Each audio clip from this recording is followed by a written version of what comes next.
Hello friends, आज हम बात करेंगे कि क्या सच में इनफर्टिलिटी या बच्चा न होने की समस्या भारत में बढ़ रही है। मैं डॉक्टर रुचिका गर्ग, गायनेकोलॉजिस्ट और professor in government medical college Agra. स्वागत है आपका doctor Ruchika Garg gynaecologist lectures में। तो सच में इनफर्टिलिटी या बच्चा न होने की समस्या भारत में बढ़ रही है। इसके कई कारण हैं। एक तो मोटापा बहुत ज़्यादा बढ़ रहा है।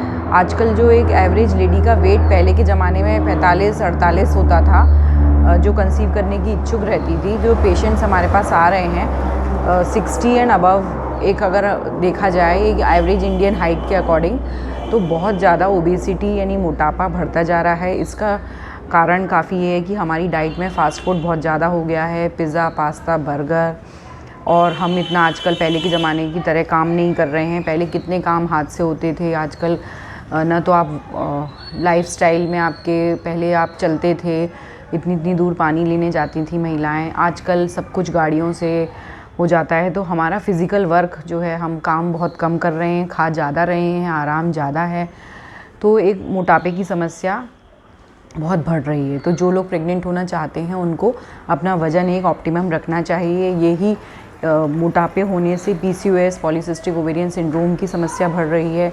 जब PCOS होता है तो आपका एग प्रॉपरली नहीं बनता है, टाइम से एग नहीं बनता है। इसके अलावा आजकल लोग अपने कैरियर के बारे में ज़्यादा सोच रहे हैं। लड़का लड़की दोनों की लेट मैरिजेस हो रही हैं। लड़की चाह रही है कि जब उसको अच्छी सैलरी हो जाए, अच्छा पैकेज मिल जाए, अच्छी एजुकेशन हो जाए, तब वो मैरिज करे। तो एक एवरेज एज जो पहले 22-23 साल थी, वो अब 27, 28, 30 एंड अबव जा रही है, महानगरों में स्पेशली। तो कंसीव करने की एज के साथ एग की क्वालिटी आपकी ख़राब हो जाती है, स्पर्म भी उतना अच्छा नहीं रहता। बढ़ती एज के साथ एग और स्पर्म दोनों में प्रॉब्लम हो सकती है। इसके अलावा है आपका न्यूट्रिशन, आपका डाइट में, जैसे मैंने बताया कि हम प्रॉपर एंटीऑक्सीडेंट्स, हम फ्रूट्स एंड वेजिटेबल्स कितना खाते हैं, आप अपने आप से पूछिए। कितनी आप कच्ची रॉ सब्जियां खाते हैं, आप कितने फ्रूट्स खाते हैं। सब कुछ आजकल हमारे डाइट में एंटीऑक्सीडेंट्स और सबकी बहुत कमी हो गई है। प्रोटीन, विटामिन, हम इतना न्यूट्रिशियस फूड नहीं खाते हैं जो पहले हमारे एंसेस्टर्स खाया करते थे।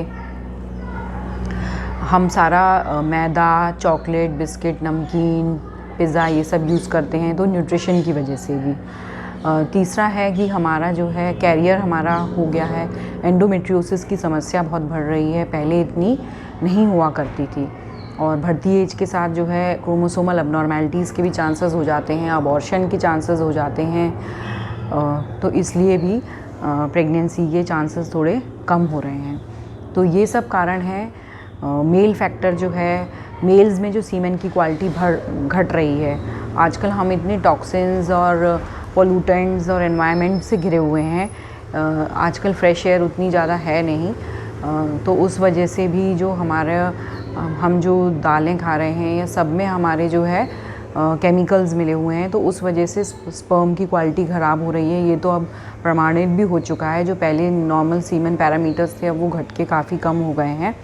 तो मेल्स में भी शुक्राणु का अमाउंट कम होता जा रहा है। तो ये कुछ कारण हैं जिस वजह से वास्तव में इनफर्टिलिटी या बच्चा कंसीव न करने या निसंतानता की समस्या बहुत बढ़ती जा रही है। तो इसके लिए इम्पॉर्टेंट है कि आप अपना डाइट का, वेट का शुरू से ही ध्यान रखें।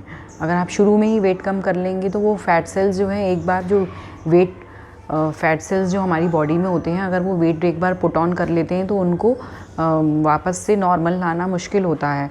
अगर आप उसको तुरंत ही, जब भी पहले तो आप अपना वेट गेन होने ही नहीं दीजिए। अगर आपका वेट गेन हो गया है तो आप तुरंत ही अगर उसे कम कर लेंगे तो वो फैट सेल्स आपके पॉपअप नहीं हो पाएंगे। और अगर वो एक बार पॉपअप हो गए तो फिर इसके बाद अगर आपने सपोज़ वेट कम कर भी लिया, लेकिन आप जैसे ही अपनी हेल्दी डाइट और लाइफस्टाइल छोड़ेंगे तो आपका फिर से वेट बढ़ जाएगा। इसलिए पहली बार में ही वेट ना बढ़ने दें, और अगर बढ़ गया है तो तुरंत कम कर लें, ताकि वो आपको लंबे समय तक ये ओबेसिटी और मोटापे की समस्या और इनफर्टिलिटी तो बस एक उसका पार्ट है। मोटापे के साथ तो बहुत सारी बीमारियां लिंक्ड हैं। आपके कुछ कमेंट्स में वेलकम करूँगी। हेल्दी रहिए, स्वस्थ रहिए, खुश रहिए आपको इतना अच्छा जीवन मिला है। Bye bye, take care.